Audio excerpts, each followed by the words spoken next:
Now let's understand two important functions that were very recently introduced, like 2015 odd or something. They are very new to JavaScript as well. These are called setTimeout and setInterval methods. Okay, these are also built-in window methods or built-in JavaScript methods, which is called setTimeout method, and another one is setInterval method. Let's first go and understand what is this setTimeout method mean. So what this does, it will execute a function after waiting a specified number of milliseconds. Okay, the unit here is milliseconds. What it will do, it will execute a function. Where, how is that function being used here? It is passed in the setTimeout method. Okay, it will be a function within this parenthesis, and also there would be a parameter called time, which is the first parameter is a function to be executed, and the second parameter indicates the number of milliseconds before execution. Okay, very important is before executions. It will wait for that amount of milliseconds and then execute the function. The syntax would look something like this: window.setTimeout. Window is an optional. You can go ahead and remove this. You can just say setTimeout. Within the parenthesis, you give a function that is defined, and then there would be a milliseconds that you need to give. That is the wait period. That is how it will be waiting. Okay, execute a function after waiting for certain milliseconds. Let's take that an example. Okay, where is that set? Go. Okay, now let's see this. So what is this happening here? SetTimeout method. I'm simply saying console. I'm logging. Hello, how can I help you? Okay, it is kind of an example for a customer service chat room.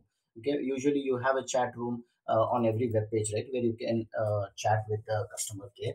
Or if customer care is not there, a lot of things are automated these days. That is where we can utilize this. Now what it is saying, console.log, I'm printing this method on the console. This message, what it says, hello, how can I help you?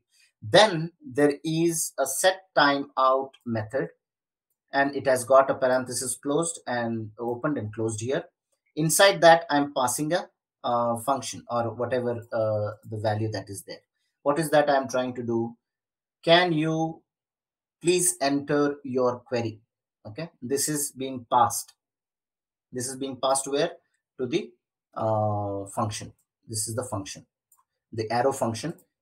It contains no parameters, the arrow function, and this is the body of the function. And the body, inside the function, I am doing what? I am just printing to the console, can you please enter your query? Okay, let's see this, what happens. I'm giving 400 milliseconds is nothing but 4 seconds. Okay, 4000 milliseconds is nothing but 4 seconds. Let's go ahead and see. So what is happening? Hello, how can I help you? Again, it will wait for 4 milliseconds, and it has printed this. Okay, now let me try to refresh it and see how it does. Okay, now it has executed the first statement. It will wait for 4 seconds, then it will print this method. Okay, so what is it trying to do? It is trying to execute this function, this particular function, after every 4 seconds. Okay, after every 4 seconds, it is trying to print this.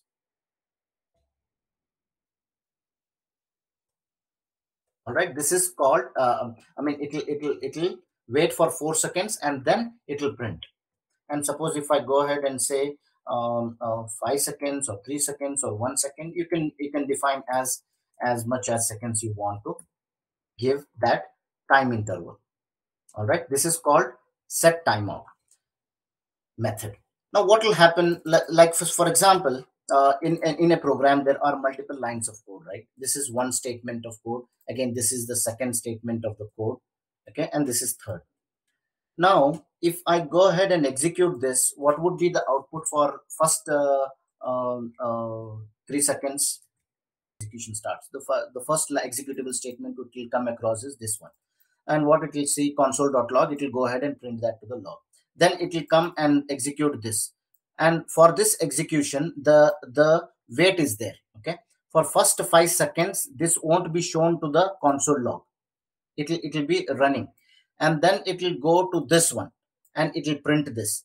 So the first 3 seconds, these two statements would be there on the output, and then this particular statement will be printed because it is waiting. But because these two statements would be shown on the very first in a second itself, but this will wait for 5 seconds, and then this statement, can you please enter your query, will come back.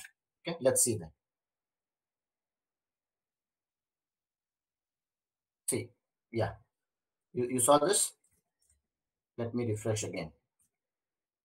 First two will be there, and then 5 seconds, after 5 seconds this will come up, can you please enter the query. Why? Because even though this execution has started, but it will take 5 seconds to show this message. It is waiting for 5 seconds.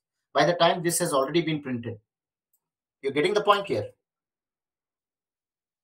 Yes, sir. Yeah. If I go, these two are already there. Now it will wait for 6 seconds now. Then that line will appear. Can you please enter your query? Okay. That is the use of set timeout. All right. Now, at the same time, there is another method called setInterval method. What it does, it will also execute a function after waiting a specified number of milliseconds, but repeat the execution of the function continuously. This is the difference. The first one, it will execute a function after waiting for a specific, like 5 seconds. I want to wait for 5,000 milliseconds, and then you will execute the function.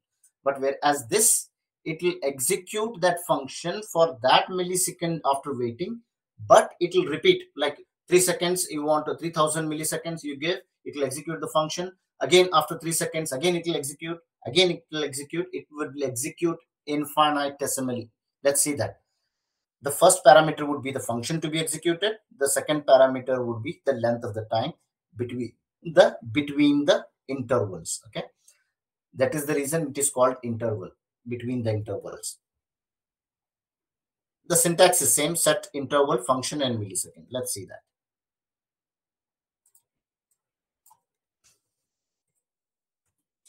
Now, what is this? I am trying to do what? I am trying to generate a number between 1 and 100 at a specific interval. Okay, so let's see that. So how do I generate a number between 1 and 100? Let's see that. Okay, it is trying to execute. Let me close this.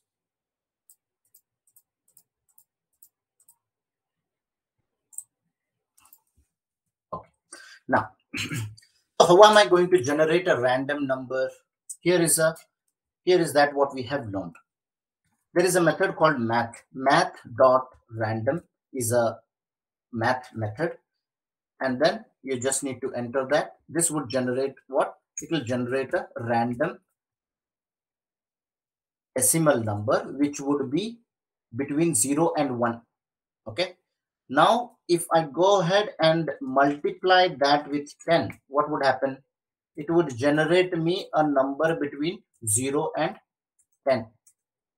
Okay, because it is 8.1. I'm just multiplying by 10 to give me the first single digit.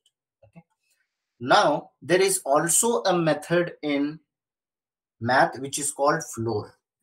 Math dot which will directly remove all the decimal places. Inside that, what I'm going to do, I'm going to, like for example, this is the one. I'm going to close it here, and then there is math dot floor, open the bracket. So what I'm trying to do here, I'm trying to put it only a single digit, because floor method will remove all the decimal places. So what is it doing? It is trying to generate me a number between 0 and 9, but not up to 10. So if I want to give up to 10, I need to add 1. Okay, so that will generate me a number between 1 to 10. Okay, this is what it will generate, a random number between 1 to 10. In the same way, if I want to generate a number between 1 to 100, just multiply by 100. Okay, now you will get a number between 1 to 100. Are you getting this, guys? Yes, sir. Yeah. So what it means is, this is the thing that I'm going to use in my program now. Let's see. So I'm defining a constant called random number, or random. and set interval function is there, method is there. Inside that method, I'm passing this function. This function is what it is, not containing any parameters. Directly arrow function. It is printing to the console what math.floor, math.random into 100 plus 1, which will generate me a number between 1 to 100. And whatever the number is generated, I'm putting onto the console. And that I'm doing for every 3000 milliseconds, which is nothing but 3 milliseconds, 3 seconds. Okay. Now let me execute this. If you go and see, I'm not doing anything. Okay, I'm just waiting for 3 seconds. It will directly generating a number for me.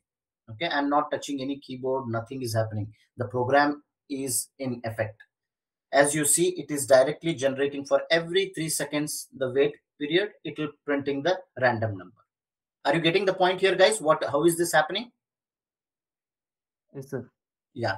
And now then how do I stop this? Okay, it'll keep on repeating. Then what is the way I need to stop? For that, there is a method called clearInterval. Okay, this clearInterval is again one more method that will clear the setInterval in order to stop that. And this method need to be passed an argument, a parameter, argument called random number. This whatever the value that you are getting from that, I need to clear that value. So if I go ahead and just type it here, okay, if I type it here, clearInterval, and inside that I'm trying to clear the random number. Okay, if I enter now, it would stop. That's it.